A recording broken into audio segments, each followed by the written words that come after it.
how did you discover this ability? It's ability, of course. You see things which others cannot see. You hear things which others cannot hear. How did you find that you have this ability? How do you receive those messages? Also, how do you authentify those messages, from whom they are? Are they true? Are they authentic?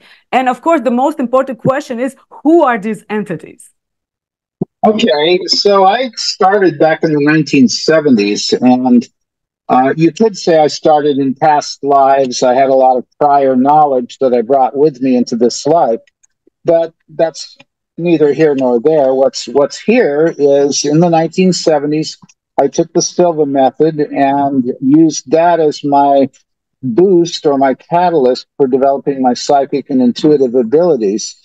And I used to sit out outside my balcony in the Silicon Valley of California, and I would receive downloads of information from higher levels. Now, at the time, I didn't have too many specific beings, although there was one being who identified himself later as Lord Sananda, the Oversoul of Jesus, which he called the living Christ energies at the time. That was what I could understand. But it wasn't until the late 1980s that my personal spirit guide, Leah, came to me while I was meditating on a vortex in Sedona, Arizona. And she came to me very softly and sweetly and reminded me who she was.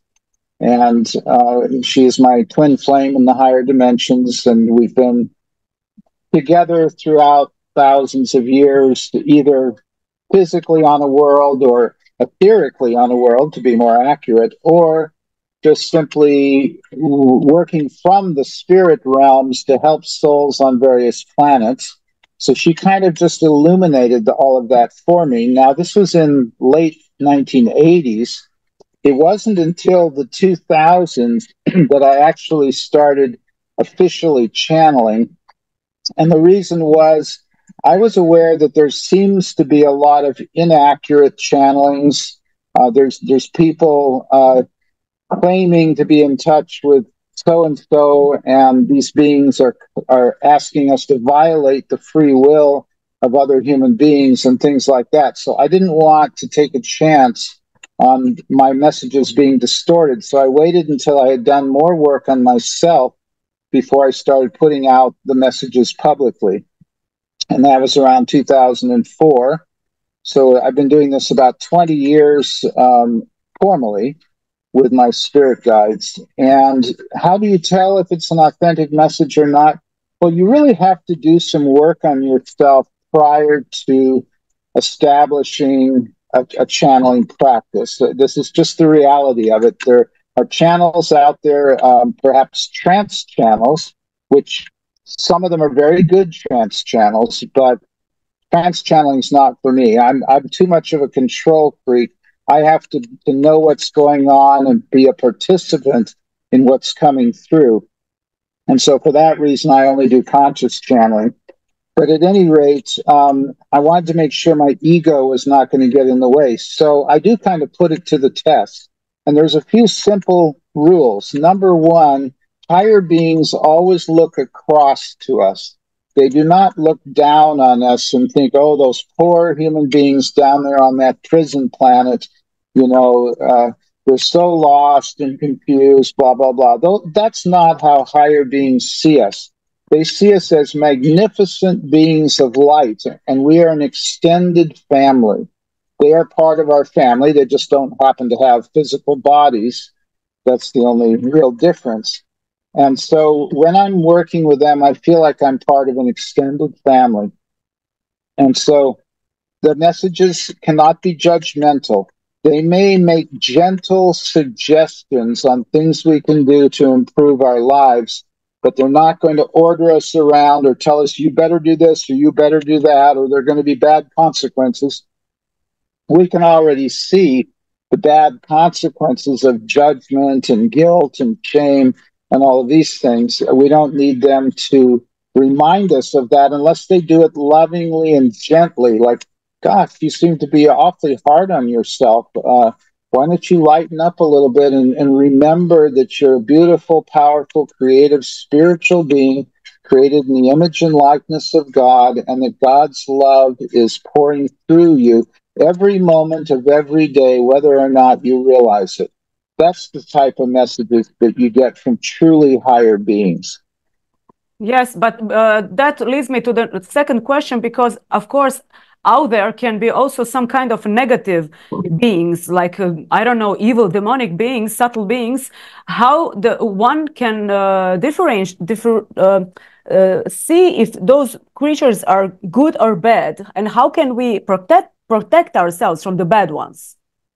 Well, up until a certain point in your level of vibration, you really do need to use protection, and there are various protection techniques. I have a couple of techniques which I've used extensively over the years. One is what I call 3 layers of golden light, where you imagine concentric rings of golden light around the aura, which let the good energies in and repel the bad energies. And then if you are actually under attack by negative entities, you can use brilliant white light and simply imagine you're pushing it out in all directions from the center of your being.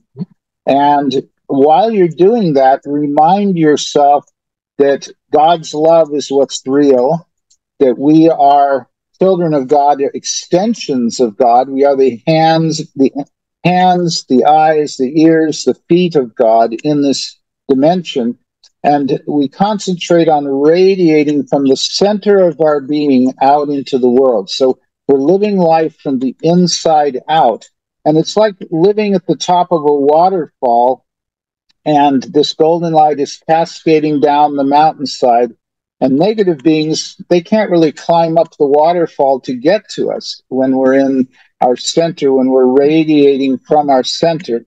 And the subconscious mind doesn't know the difference between pretending and reality. So if you pretend that you're radiating from the center of your being, the subconscious mind says, okay, we're radiating from the center of our being, and it dispels entities very quickly. The other piece, which is a seminar unto itself, is that sometimes we have negative karmic contracts that we have not resolved with various beings from past lives or from other dimensions or the astral planes or wherever they are.